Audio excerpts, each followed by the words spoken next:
do Talk Show da Graça. Agora é que está. Boa tarde a todos. Sejam bem-vindos a esta produção audiovisual do Talk Show da Graça. Temos hoje um convidado que já é subejamente conhecido de todos vós, que é o nosso tenente-coronel aviador, piloto aviador Brandão Ferreira, que já esteve 2 vezes neste show da Graça e que, portanto, já é conhecido como grande investigador e historiador e que nos vem dar aqui uma ajuda para nos tirar algumas dúvidas, pelo menos à produtora do programa, sobre o 25 de Abril. Esta produtora e locutora não esteve no 25 de Abril totalmente, porque em junho partiu para acompanhar o marido para o Brasil. De modo que ela própria tem, o 25 de Abril suscita muitas dúvidas. E o nosso pesquisador e grande amigo, Brandão Ferreira, poderá colmatar essas dúvidas e, para além do mais, dar a sua expectativa e a sua observação e opinião sobre o 25 de Abril e as ocorrências que até hoje têm surgido e se têm repetido de modo parecido e insustentável no nosso país. O que parece que, para mim, que estou um pouco de fora do 25 de Abril e só cá estive até junho, me parece que, efetivamente, o país, e o nosso tenente-coronel me dirá, o nosso país continua dividido e, portanto, esta divisão penso que poderia ser colmatada e gostaria de saber a opinião dele sobre isso. Mas primeiro eu ia recuar no tempo e ia, digamos que antes da Revolução, eu vou recuar porque como não estive cá tanto tempo, tenho que recuar mesmo, e ia, portanto, falar desde a sequência do golpe militar de 28 de maio de 1926, que foi instaurada em Portugal uma ditadura, não é verdade? Uma ditadura militar que iria culminar na eleição de Oscar Carmona em 28. E foi durante o mandato presidencial de Carmona, nesse período que se designou por ditadura nacional, que foi elaborada a Constituição de 1933, instituído um novo regime autoritário ditatorial de inspiração fascista, que foi o Estado Novo. Portanto, António de Oliveira Salazar passou a controlar o país através do partido designado por União Nacional. É isto que eu sei. Ficando no poder, até ter sido retirado o poder por incapacidade depois da queda da cadeira e tendo sido esse poder, portanto, em sua substituição, esse poder foi concedido a Marcelo Caetano, que pôs em prática, creio que, a Primavera Marcelista, e então passou a dirigir o país até ser deposto no dia 25 de Abril, precisamente em 1974. A partir daqui, digamos que eu sei muito pouco, mas as minhas dúvidas persistem, porque sobre alguns aspectos da vida que vivi aqui durante o regime de Salazar, não tenho assim muitas dúvidas, mas a partir do 25 de Abril, em que não estive durante o verão quente e, portanto, não acompanhei o PREC, mas em que penso que todos os partidos que depois surgiram tinham todos a intenção de conseguir instalar o socialismo. É isto, Sr. Tenente-Coronel?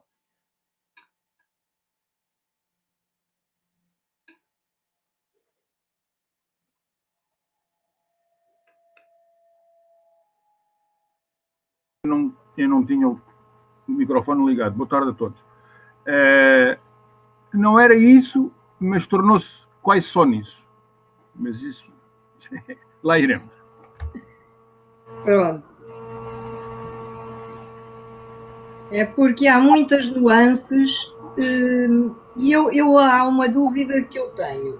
Portanto, esta chicana, isto é uma chicana todos os anos, no 25 de Abril, as pessoas quererem celebrar, portanto, os que são da esquerda, portanto, dos movimentos de esquerda, querem celebrar. E eu acho que têm todo o direito a celebrar.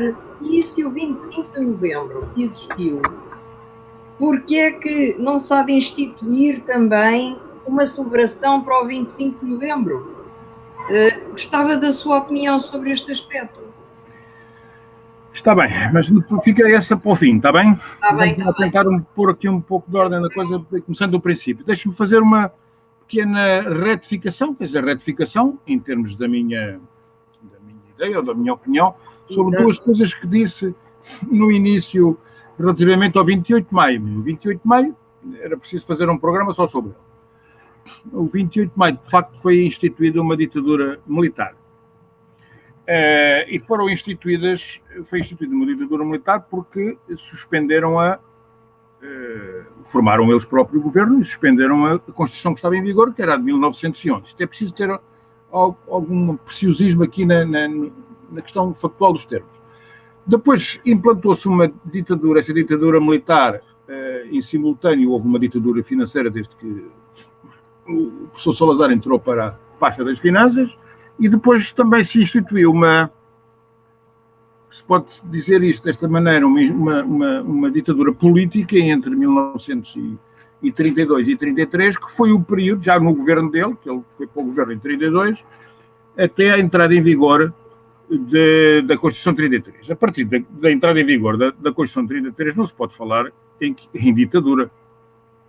Havia uma Constituição que era reconhecida. Mas era autoritário, não é? Era autoritário, mas ser autoritário não quer dizer que fosse uma ditadura. Mas a gente pode discutir isso, também dá uma outra discussão, dá um outro programa que é discutir o que está na Constituição de 1933. E a Constituição de 1933 não era uma Constituição fascisante. Nem o Estado Novo ou o Estado Corporativo que foi implementado é um Estado fascisante. Vamos lá ver, isso é um... Eu já vi autores... É um erro grosseiro. É um erro grosseiro porque, para já, o Estado fascista só existiu em Itália. Agora, o que se passou foi que, sobretudo da parte dos elementos da esquerda, ao longo do tempo, quiseram fazer uma mistura de tudo, quiseram confundir tudo. E puseram tudo o que era regimes de direita, digamos assim, era tudo fascista. Há uma quantidade de regimes de direita que não tem nada a ver com o fascismo. A questão do fascismo e do nazismo, que nasceram, é preciso ver isto, porque há aqui o problema do ovo e da galinha, que nasceram em reação à ditadura comunista, essa sim. E nem é questão de ser ditadura aqui ou uma coisa, é questão de serem regimes totalitários. Isto aqui é a grande diferença das coisas. O regime português nunca foi um regime totalitário. Ok? Mas isso depois, isto agora entra-se no campo da ciência política. Toda a gente diz os maiores disparates que lhe vem à cabeça e usa os termos que muito bem entende, querendo significar coisas diferentes. Ou querendo significar coisas que não são aquelas que os termos querem dizer. Ok? E já só para terminar este ponto, enfim, todos os pontos podem ser importantes, a questão o que foi colocado cá no regime, o que se foi procurar em Itália no regime fascista, que lá houve, foi, digamos, copiou, não se copiou, mas adaptou-se a algumas questões do âmbito social, nomeadamente do Estatuto de Trabalho italiano. Ok? Tirou-se alguma coisa para o nosso Estatuto de Trabalho, que, por sua vez, foi muitíssimo mais influenciado não pelo Estatuto fascista italiano, do Mussolini, mas das encíclicas da doutrina social da Igreja, sobretudo, que começaram com o Papa Leão XIII, que são coisas notáveis. Bom, posto isto evoluiu até 1969, e quando o Marcelo Caetano foi para o governo, o maior problema que havia no país era o problema da guerra. A guerra do ultramarino, que nos tinha sido imposta desde 1961, com os antecedentes da Índia. Vamos deixar a Índia de parte. O problema na Índia começou logo com a independência da Índia, em 47. e teve um pico de grande ebulição, de alguma ebulição em 54, quando eles tomaram de assalto os enclaves de Adrar na Garaveli, o que obrigou a que nós mandássemos 12 mil homens para o Estado aí, em 54. Enfim, isto evoluiu até à invasão escabrosa da União Indiana em 18 de dezembro de 61, que representa uma coisa completamente diferente dos movimentos de guerrilha que houve e subversivos que houve em África e em mais lado em África, em Angola, Moçambique e na Guiné. Angola, Guiné e Moçambique, foi por esta ordem que eles começaram. Enquanto que na Índia foi uma agressão militar convencional, de um Estado contra outro Estado. Muito bem. Portanto, quando o professor Marcelo Caetano tomou conta do governo em 69, o principal problema do país era a guerra, que durava já há 8 anos, em 3 frentes, que representavam um esforço muito grande para o país, embora não fosse um esforço que o país não pudesse fazer.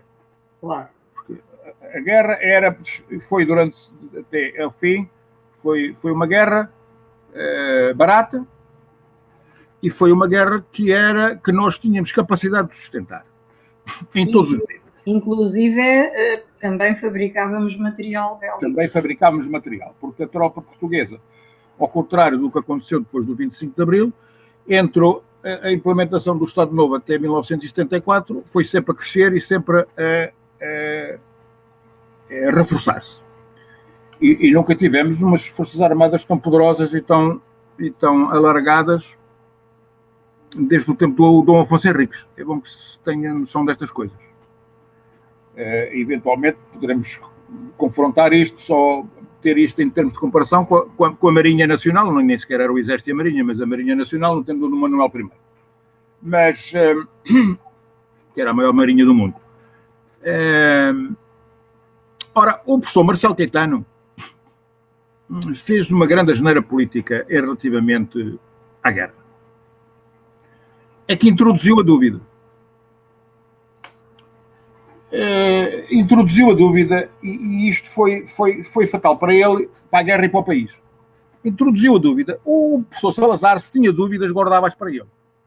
Mas o professor Marcelo Caetano instituiu a dúvida sobre o ultramar, quer dizer, o ultramar não se discutia, porque aquilo fazia parte do território nacional desde sempre. E tudo era considerado como uma extensão. Devia ser uma pessoa insegura nesse aspecto, não é? Devia ter como... Então, além de hesitar, era inseguro. Era uma pessoa insegura. Sim. Bom, mas ele, ao contrário do que era tradicional em Portugal, o professor Marcelo Caetano, daquilo que eu conheço dele, do seu entendimento das coisas e da política, ele era adepto, ele era um pouco racista, digamos assim, daquilo que me parece. E era adepto não de uma colonização, mas de um colonialismo à inglesa. Ok? Pronto.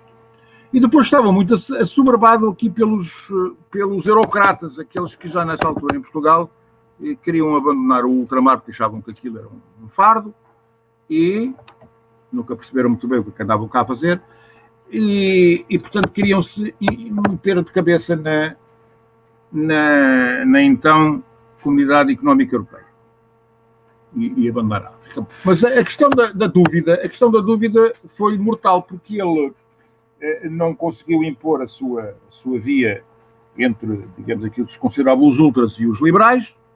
Portanto, o Partido Comunista não fazia, ou as forças à esquerda não faziam parte desta equação, mas não conseguiu, digamos, ter força para levar a sua terceira via até ao fim.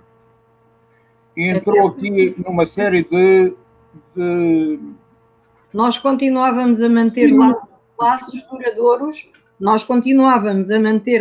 duradouros, com as nossas colónias ou com as nossas províncias, não é? Está bem, mas isso era o que se pretendia depois. Agora ainda estamos no antes. E o antes, qual foi o problema do 25 de Abril? Como é que surgiu a questão do 25 de Abril? A questão do 25 de Abril surgiu porque o dispositivo militar se tinha estendido enormemente, nós tínhamos 230 mil homens, espalhados em pé de guerra, espalhados em pé de paz, espalhados por 4 oceanos e 4 continentes. Isto é uma brutalidade para um país do nosso tamanho. Dos quais 130 mil estavam em 3 frentes ativas de guerrilha de subversão.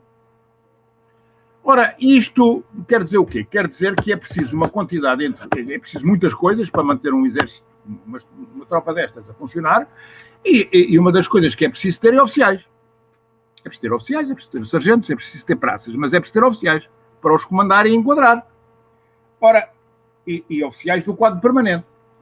E a coisa começou a ruir por aqui. Este é que está na origem do 25 de Abril, não tem nada a ver com democracias, nem com liberdades, nem com todas as coisas mais, as ideias mais peregrinas que queiram inventar.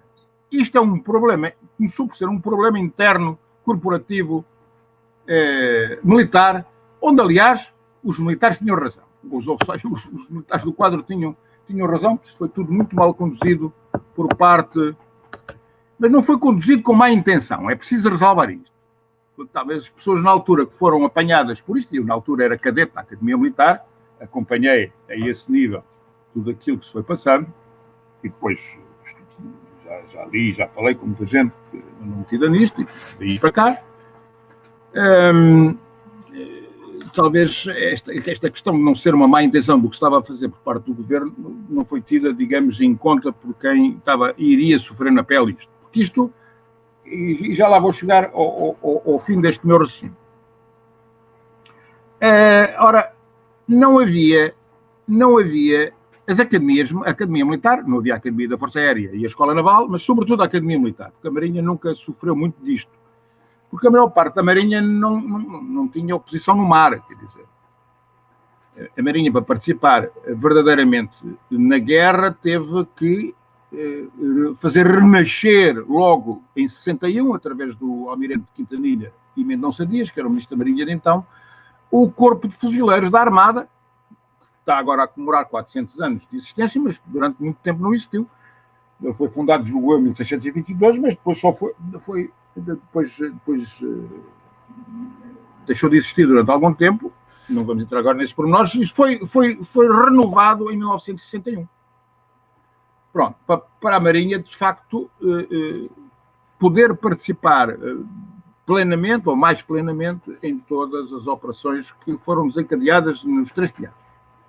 Embora a Marinha tenha sempre mantido relevantíssimos serviços e missões em todo este ano. Mas não tinham oposição no mar. É aqui que eu quero chegar. Pois. Pronto. O que é que resultou? Resultou que os oficiais, as unidades militares estavam cada vez mais empobrecidas de oficiais do quadro permanente.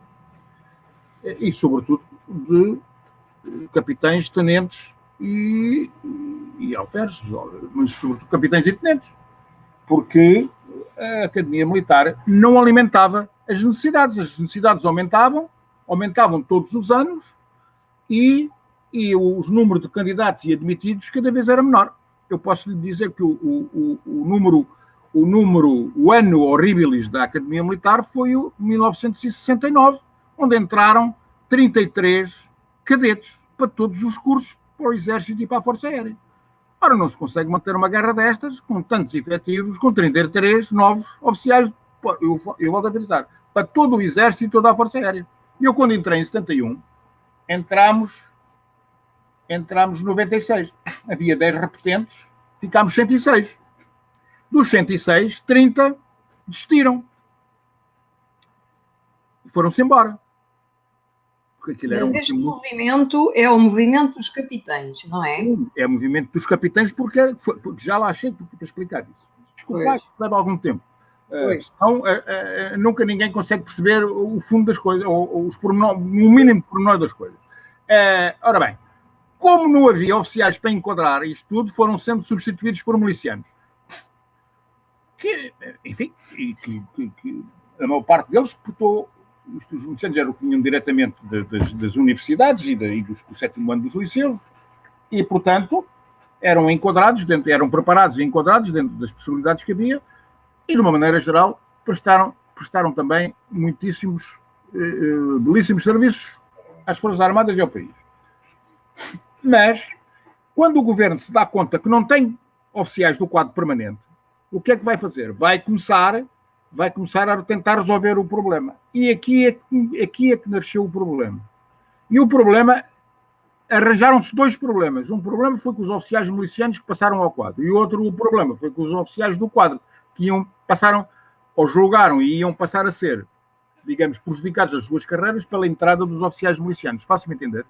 E isto, e não vou estar aqui a contar mais coisas, que isto tem vários antecedentes, e senão não acabávamos aqui a conversa. Mas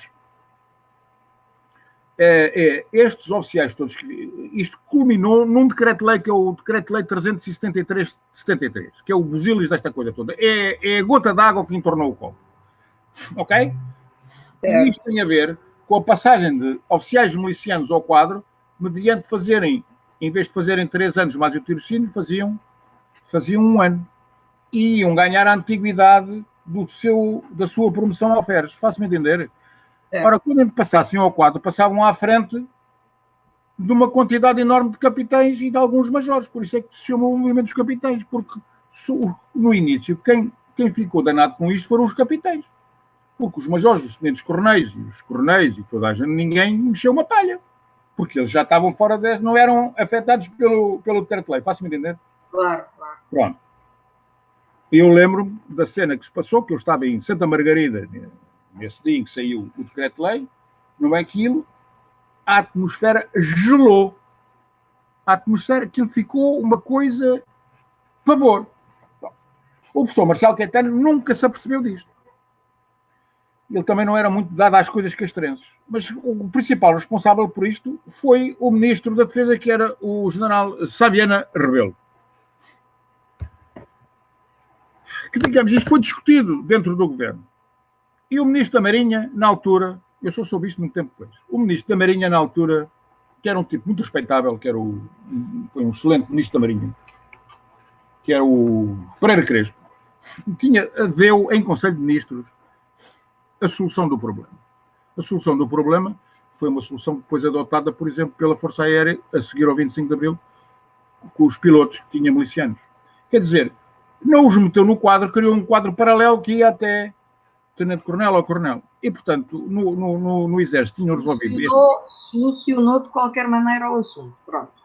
Solucionou o assunto. Pronto. Não solucionou nada, porque esta proposta não foi aprovada. E não foi aprovada porque o general Costa Gomes opôs. Pois. O general Costa Gomes opôs. E o ministro Viana Rebelo foi pelo parecer do general Costa Gomes e não pelo ministro da Marinha, Pereira Crespo. Os outros ou ficaram calados ou não se imiscuíram nisto. E isto acabou muito mal.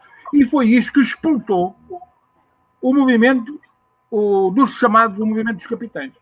Que teve até, antes de ser cá, teve até não sei agora relativizar a importância das coisas, existe uma cronologia de todas as reuniões que houve, isso portanto, está tudo escrito, não vou agora estar a amassar, claro, até que não sei de cor, mas isto também começou na Guiné, com uma reunião dos movimentos da MFA na Guiné. Mas e na Guiné porquê? Na Guiné, porque aqui o general Spina tem grande responsabilidade nisto, porque o general Spina, a páginas tantas, zangou-se ou chateou-se com o professor Marcelo Caetano. Isto é outra história que é preciso saber e compreender. Por várias razões. Não foi por uma nem por duas. Mas chateou-se com aquilo. E levou a sua chateação para o quartel-general dele em Bissau. Pois. Bom. E calha, na mesma altura, em que houve uma ofensiva militar, a pior ofensiva, a mais grave ofensiva militar que houve em toda a guerra, deu-se nessa altura na Guiné, que foi em maio, junho de 1973, nessa altura apareceram os mísseis Estrela, onde eles tentaram mesmo vergar-nos militarmente. Mas tentaram mesmo, foi a única vez. Mudaram de táticas lá com os instrutores cubanos e russos que tinham lá na República da Guiné, montaram porque o país, sei lá, os tipos de país não tinham capacidade para fazer isto, e atacaram-nos fortemente, tentaram ocupar militarmente Guilás no norte e Guilés no sul. Bom, e nós, num mês, perdemos 5 aviões, ou 6 aviões da Força Aérea, que era o mais que a gente perdia em 2 anos, e perdíamos mais por acidentes, não era por fogo, e tivemos 47 mortos nessa grande ofensiva. Mas, no fim, nós ganhámos, nós vencemos a ofensiva. Mas a maior parte do pessoal, ainda hoje, interioriza que nós íamos perder a guerra. Ou que não tínhamos capacidade para fazer isto. Faço-me entender? Até porque nós tínhamos muito material a nível aviões em África, não digo em todas as colónias, mas na Guiné também tínhamos, não é? Sim, tínhamos... a gente tinha tudo um pouco, mas no fim em 74, a maior parte do material tinha que ser tudo. A guerra tinha que deixar de ser barata. Ok? Porque a maior parte do material estava gasto e estava ultrapassado. E a gente tinha que o substituir todo. Quase. Foram okay? muito Os tubos dos morteiros, aos canhões sem recuo, aos aviões, a maior parte dos aviões, não é? Nem todos seriam necessários substituir, mas a maior parte dos aviões seria necessário substituir ou melhorar. Bom, isto era válido para o Exército, para a Marinha e para a Força Aérea, no equipamento de lá. Havia algumas coisas em curso, mas isto foi feito com atraso, porque não se queria gastar dinheiro. Claro. Ok? Pronto, mas quem anda na guerra tem que gastar dinheiro. A guerra é aquilo que consome maiores recursos de toda a ordem e é um monstro que nunca se fica satisfeito com aquilo que lhe dão para comer ou para gastar. Bom, mas onde haveria mais recursos seria em Angola mesmo, não é? Seria a província... Mas havia mais recursos em Angola porque aquilo era muito grande a nível aviões... O problema não era só esse. O problema não é esse. Isso é outra análise. Se queremos entrar nessa análise, temos que discutir outras questões. Isso é a análise, digamos, operacional dos teatros de operações. Claro. Okay? Na Guiné, aquilo era pior, era porque não havia um único ponto do país, do território, que era muito pequeno, tinha um clima horroroso. Só tinha tabancas.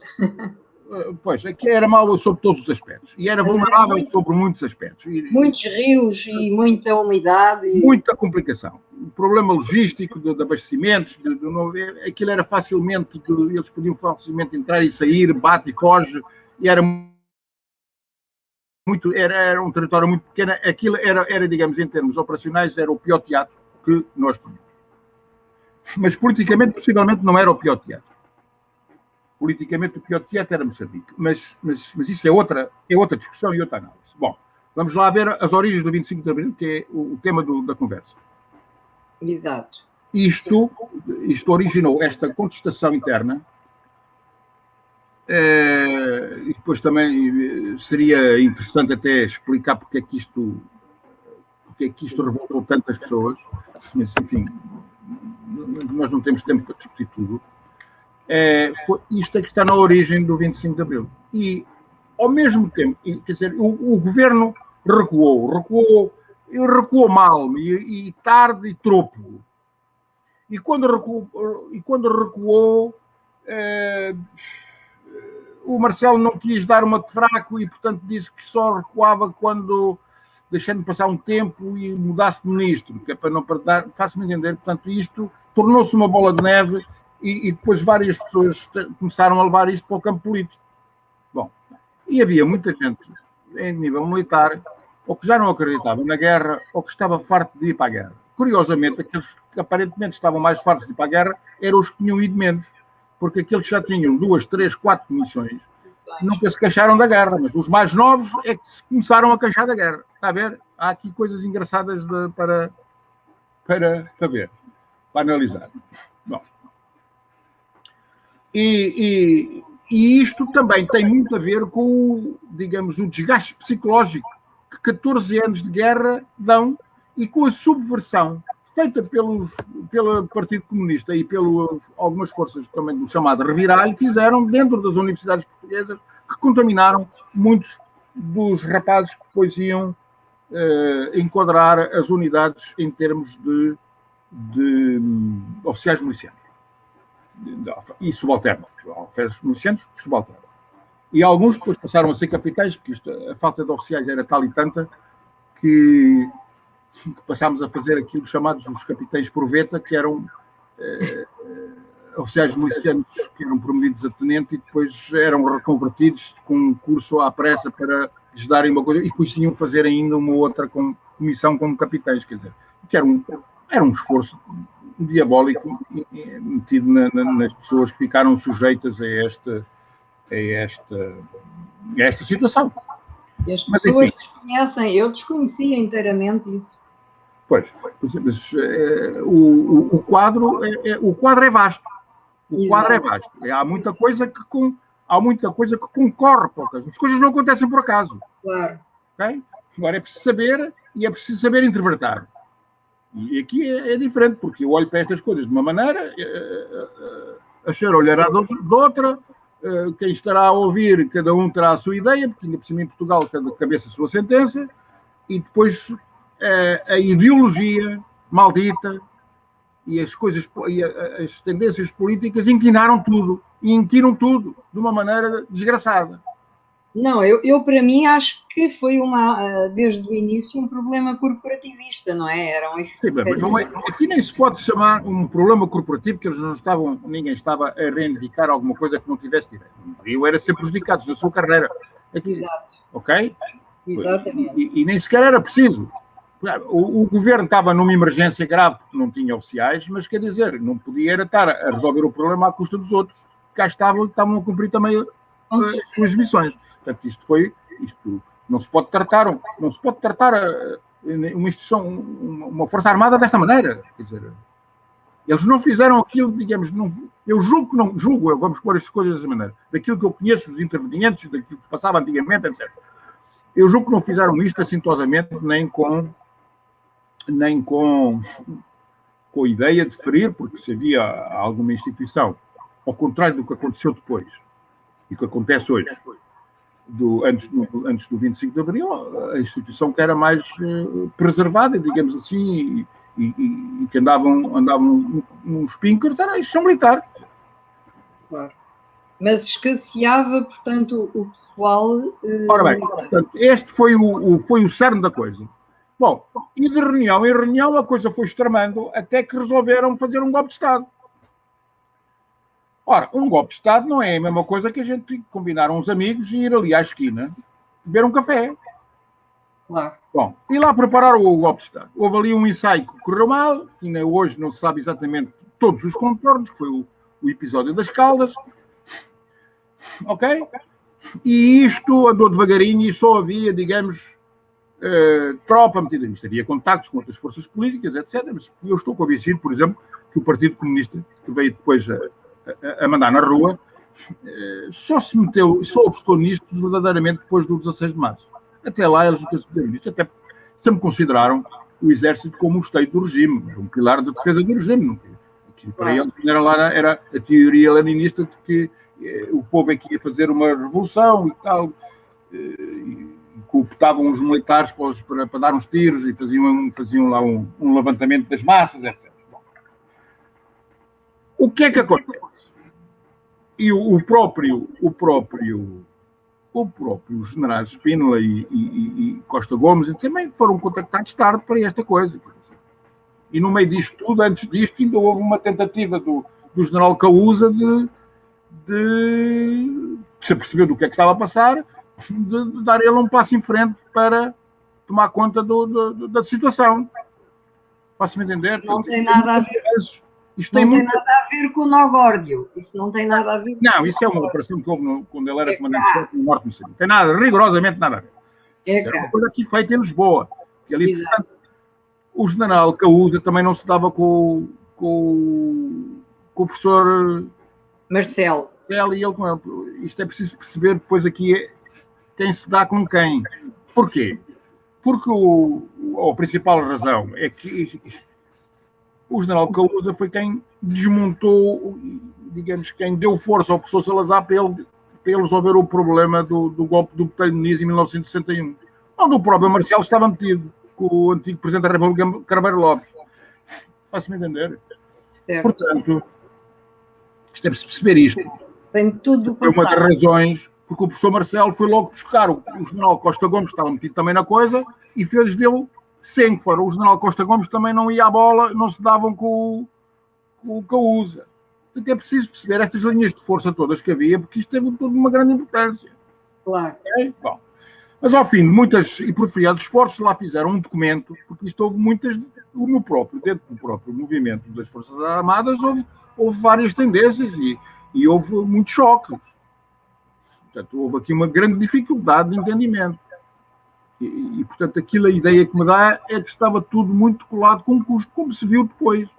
Porque E para não cumprir, analisarmos isto, para cumprir o programa do MFA, isso depois, como é que... Era aí que eu ia chegar. Nós temos que dividir esta discussão para isto ser bem feito, no antes, no durante e no depois. Quer dizer, o que levou ao golpe, que é aquilo que a gente acabou aqui mais ou menos de referir, com muitas falhas e muitas coisas que ficaram por dizer, o golpe em si e depois o que derivou dali. Já nem falo depois do 25 de novembro, que já é outra história. Bom, é outra história, mas não é outra história, é a continuidade da história, porque em história não há é um contínuo, não há 5. Okay? Exato. Pode haver cortes, mas não há 5. Agora, acordaram no programa do MFA. Aí o general Spínola também participou e deu ali umas buriladelas no finais, e outras pessoas deram umas buriladelas final e, portanto, o programa do MFA ficou até um programa, de certa maneira, muito equilibrado. Ficou uma coisa muito equilibrada. Mas depois depois não iria ser cumprido.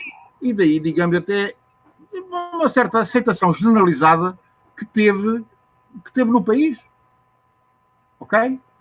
Portanto, não era uma coisa extremista, tinha de facto, era uma coisa equilibrada, tinha alguma solução, não estou agora a dizer que eu concordo com ela ou não, mas tinha alguma solução equilibrada para o problema da própria guerra, que era o principal problema que estava, porque, para além desse, a vida em Portugal era normalíssima de Linneu, tirando umas bombas que se punham aí, com os filantropos que depois mais tarde foram condecorados e tiveram umas pensões, mais a Ordem da Liberdade, tinham aí umas bombas em alguns sítios, mas enfim, a coisa estava mais ou menos controlada, se bem que a maior perda que nós tivemos em toda a guerra, em 13 anos de guerra, não aconteceu no ultramar. A maior perda não foi em pessoas, foi em danos materiais.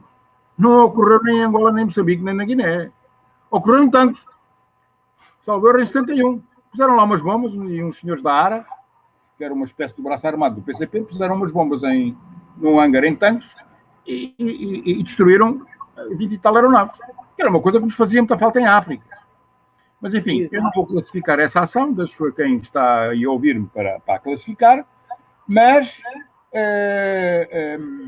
portanto, o programa, quando saiu aquele programa que foi lido aos microfones no dia 25 de Abril, era um programa bastante equilibrado, parece-me a mim, qualquer pessoa pode consultar hoje em dia, e que, digamos, teve uma aceitação, digamos, geral do país, independentemente de haver mais ou menos pessoas que ficaram preocupadas com o golpe, ou não ficaram, ou que sim. Bom, o problema foi o dia seguinte. É que fizeram um golpe de Estado que virou revolução. Ou seja, fizeram uma coisa sob a qual depois ninguém controlou. E julgou que controlou por duas razões principais. E as duas razões principais foram duas asneiras crassas. Qualquer aprendiz de feiticeiro não faria. E daí se nota bem, digamos, o grau de ignorância e de ingenuidade, digamos assim, dos meus camaradas que andaram metidos nisto, ou então fizeram de propósito por outras razões, não sei. Porque muitos deles, isto é um país pequeno, nós conhecemos todos uns aos outros. Muitos deles não eram malandros, mas aqui tinham até algumas boas intenções, podiam estar erradas em algum pensamento de alguma coisa, mas eu estou até convencido, dou isso de barato, tirando um ou outro infiltrado que lá tivesse, que os haveria, não fez as coisas também de má mente, ou não fosse enfim, da sua convicção. Se estavam certos ou errados, isso já é outra discussão. Agora, o problema é que fizeram contra mim duas asneiras terríveis. A primeira foi não terem declarado o estado de sítio. Quando não declararam o estado de sítio, deixaram as pessoas ir para a rua. Ora, quando deixaram as pessoas ir para a rua, isto foi um pouco como aconteceu no dia 5 de outubro, na República. Okay? Isso aí, então, ainda foi mais caricato. Mas esse é outro assunto. Deixando as pessoas ir para a rua, quem toma conta da rua é a única, digamos, força política que estava minimamente organizada e que chamava-se PCP. Eram poucos, mas estavam bem organizados. E a organização e a disciplina e o comandamento gera um potencial e uma força muito superior isto não é adicionado, ok? À maioria das coisas. O Dom Miguel também tinha 80 mil homens e os liberais tinham 7 mil e perdeu a guerra. Claro. Não é? Ora, a segunda grande asneira, portanto, deixaram de poder controlar a situação. A segunda grande asneira que fizeram foi terem começado a prender-se e a sanearem-se uns aos outros. Sem um mínimo de regras. Ora, isto rebentou com a hierarquia, rebentou com a disciplina, rebentou... Ora, a tropa sem hierarquia e sem disciplina não funciona. Rebentou com tudo. E puseram todos uns contra os outros. Puseram-se todos uns contra os outros. Pois no meio disto... E porquê é que se puseram uns contra os outros? É precisamente pelo ideário político deles. Pelo ideário político. Naquela altura não era muito grande, sabe? As pessoas que estavam na academia militar, isso também foi um erro do regime, não tinham preparação política. Havia poucos que liam algum livro daquilo que saía fora da coisa. E isso também foi um erro do regime, que nunca preparou quem saía das academias militares para, enfim, sobre um determinado número de assuntos. E por isso, depois, muitos das pessoas que saíam da academia e que iam para o ultramar eram presa fácil de alguns dos alferes milicianos, por exemplo, que saíam das faculdades e vinham todos tinham lido lá os Marx todos, e os Marcuse, e essa gente toda que na altura pontuava, e estavam indoctrinados e facilmente passavam a perna em qualquer oficial do quadro, claro, que não sabia nada daquilo, nem conseguia argumentar coisíssima nenhuma. Ora, portanto, com estas duas medidas, fizeram colapsar, e depois as divisões todas que isso provocou internamente, fizeram colapsar qualquer hipótese de controlar a situação. O que levou é que o programa do MFA, que depois se podia resumir lá naqueles 3Ds, nunca se conseguiu implementar. E passou a ser um desastre. E o desastre maior foi, obviamente, a descolonização. E aí já é uma coisa que não se pode perdoar. É uma coisa perfeitamente... É o pior desastre, a pior derrota. E não é só por ser uma derrota, que já desde o Afonso Henrique já tivemos muitas. É uma derrota vergonhosa, indecorosa, indigna. E a pior de todas, a que causou mais... Não há coisa pior do que aconteceu. Não há em toda a história nada que se possa sequer assemelhar. Okay? A que terá causado mais... E nós hoje não temos consciência disso.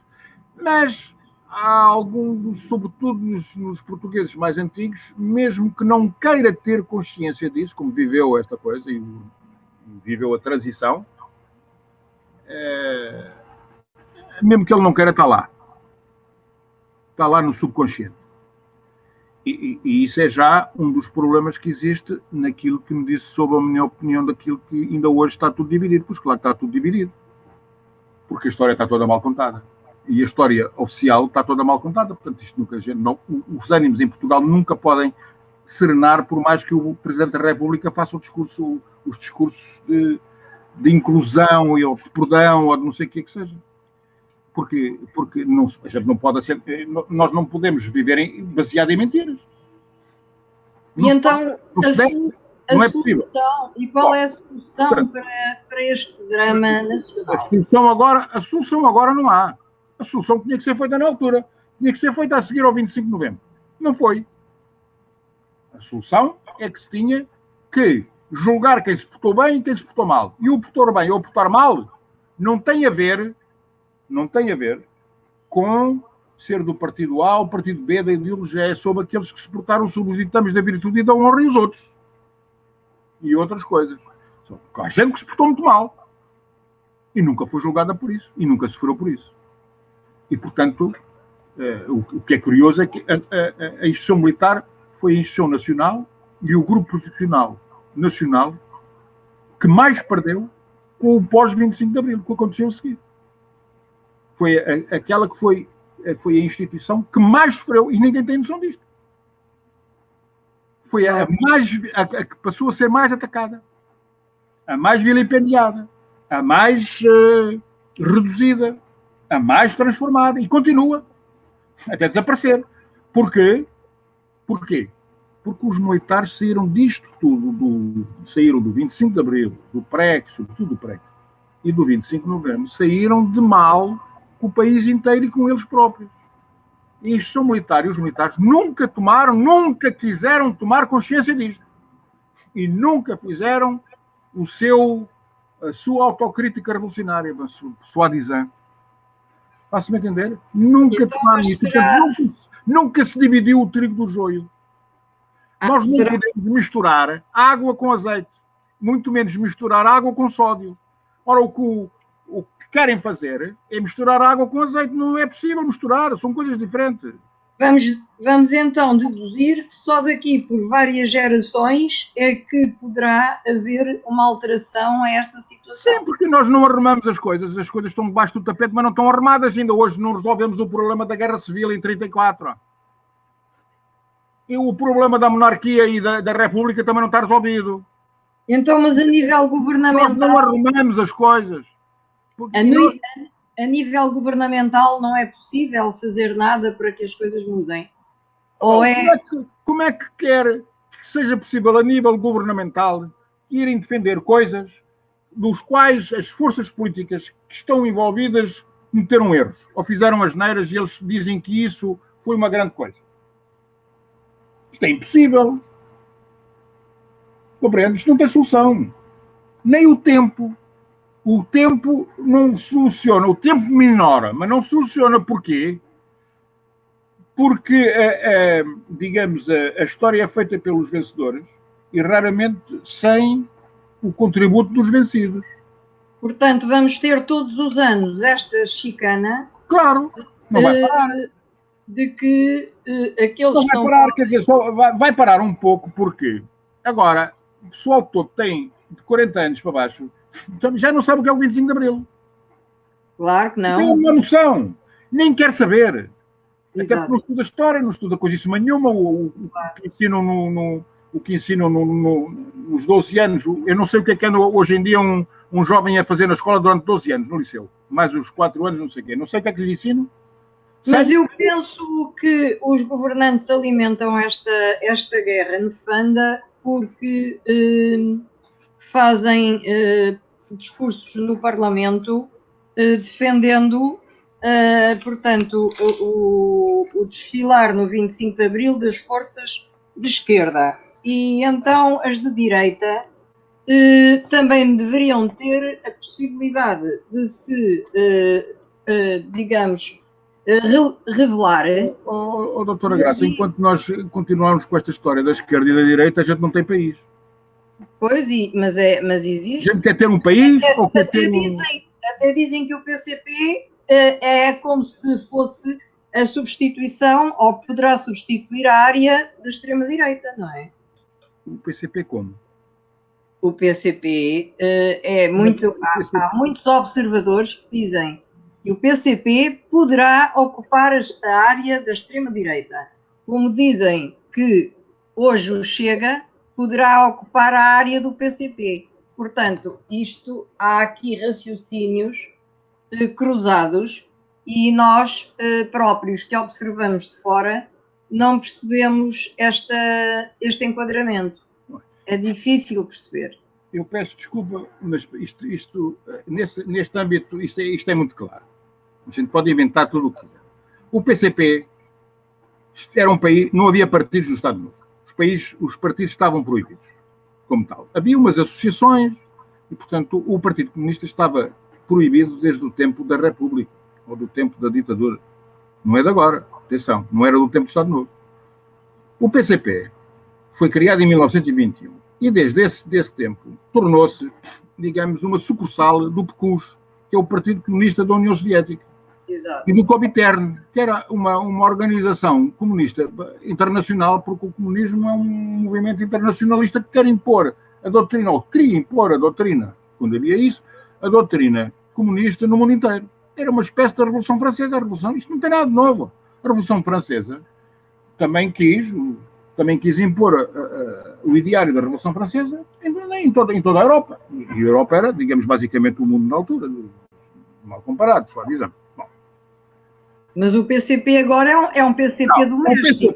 O PCP era, apesar de tudo, sobreviveu com muitas, nunca foram muitos, e tinham e faziam a sua propaganda clandestinamente. Bom, e quando, uma das primeiras coisas que fizeram, que isso também foi um cuidado que a Junta de Salvação Nacional, que era quem mandava no país, não teve, nem o movimento que estava por trás, que a Junta de Salvação Nacional também não, e a Comissão Coordenadora do MFA, que também nunca se entenderam.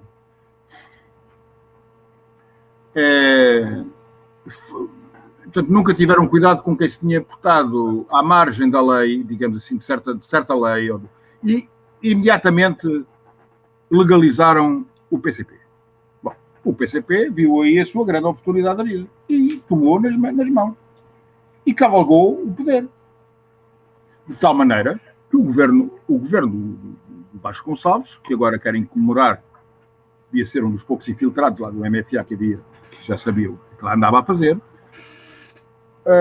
querem fazer agora uma grande homenagem a ele dos 100 anos de nascimento. Bom, o Vasco Gonçalves, como ficou assim chamado, conhecido no PREC, era um governo perfeitamente comunista, ou comunistoide, claro. Podia mais que não podia, não é? E, portanto, levaram isto para a frente, de tal maneira que chegou o próprio Kissinger, que era um dos manda-chuvas lá da política externa americana, e chegou a dizer que o problema em Portugal resolvia-se com 5 mil marinos. Ok? Ou que se calhar era melhor não resolver o problema de Portugal com 5 mil marinos e deixar mesmo que isto fosse para o comunismo e fazer daqui uma espécie de vacina para o resto da Europa Ocidental. Depois mudaram de ideias e meteram cá o Carlucci, que apostaram no PS para combater o PCP. Daí estes engulhos que há aqui com os governos últimos, quando foi da geringonça para fazer, porque o PS, quando foi do 25 de novembro, estava contra o PCP. É preciso não esquecer isso. Exato. Podia não ser o PS todo, porque o PS também tem tendências lá dentro. Os partidos, como o seu próprio nome indica, partem-se. E eles já não são inteiros. E depois, além de não serem inteiros, ainda se vão partindo. Isto é uma fantochada, porque nada disto funciona, e os partidos políticos é possivelmente a pior invenção da ciência política que uma vez houve, desde que os povos se resolveram governar autonomamente. E, portanto, o PCP, antes do 25 de novembro, só foi mandado para casa porque isto era uma área de jurisdição, entre aspas, da NATO, não é? E mesmo no pico da Guerra Fria, foi o último pico da Guerra Fria, o senhor Brezhnev, que estava a mandar lá no Kremlin, mandou o senhor Cunhal ir para regressar a Cortéis. Daí a extrema-esquerda dizer que eles os abandonaram e traíram na rua. Porque senão, isto no 25 de novembro tinha morrido muita gente. Fácil-me entender? Claro. Bom, isto esteve à beira da Guerra Civil. É preciso não esquecer esse pequeno pormenor. Está a ver? Um pequeno pormenor. Ora, como não quiseram julgar e condenar ou julgar o PCP, vamos dizer assim, para aquilo que tinha feito, até foram à televisão dizer que eles eram indispensáveis à democracia, como se o PC alguma vez tivesse algum resquício de democraticidade, ou da sua atuação, porque a gente tem, eles não governaram cá, quer dizer, governaram um bocadinho. Aliás, a nossa Constituição a nossa Constituição da República a última foi aprovada sob sequestro. E não era só isso, os tentáculos do PCP estendiam-se por todas as províncias ultramarinas, não é? Não, ainda hoje se estende, ainda hoje se estende, eles têm o melhor serviço de informações cá no país, vai desde a Junta de Freguesia até ao Conselho de Estado. Portanto, claro. Não é por aí. E se for preciso, passam à clandestinidade em 48 horas, novamente. Pois. Não tenha dúvidas disso. Agora, é pior que a rede da Al-Qaeda? Eu não sei, porque eu não conheço a Al-Qaeda, nem estou em nenhuma organização dessas. Nem dessas, nem de outras. Agora, portanto, isto foi... e a partir desse momento eles ganharam, digamos, uma espécie de credibilidade democrática. E estão... Ok? Este é digamos, o percurso do PCP em Portugal. Claro. Sim, okay? Eu acho que o PCP... Daí, eles defendem com unhas e dentes tudo isto. E a própria Constituição, porque a Constituição era marxista. E ainda é em grande parte. E é de onde eles vêm o poder que têm, que é muito superior ao número de votos que têm. Nomeadamente a nível sindical, a nível da organização do trabalho. O socialismo conseguiu instalar-se no país. Isto não é digamos, o nosso objetivo do coisa. O nosso objetivo era o 25 de Abril. O 25 de Abril, exatamente. Pronto. É isso que eu lhe sei dizer, com muitas falhas ou faltas, também não há tempo para entrar em tudo. Vamos terminar, com certeza, terminando por dizer que o 25 de Abril foi descambar no 25 de Novembro, que poderá ser tratado noutro programa, quando o nosso tenente-coronel tiver tempo para falar do 25 de Novembro, que é também um dos períodos e um dos pilares da democracia, porque, efetivamente, levou o país a bom termo, e se não tivesse ocorrido, estávamos, efetivamente, numa... Não estávamos numa coisa fascisante, mas estávamos numa coisa totalitária. Um projeto totalitário. Exatamente. Pronto. Então, muito obrigada pela sua participação e esclarecimentos de hoje, e numa próxima, portanto, sua vinda a este programa, continuaremos com o 25 de Novembro, se achar bem. Obrigado. Não passaremos a outra temática. Agradeço-lhe imenso os esclarecimentos, que foram mesmo relevantes. Muito obrigada, Sr. Tenente-Coronel. Até uma próxima. Boa tarde. Boa tarde.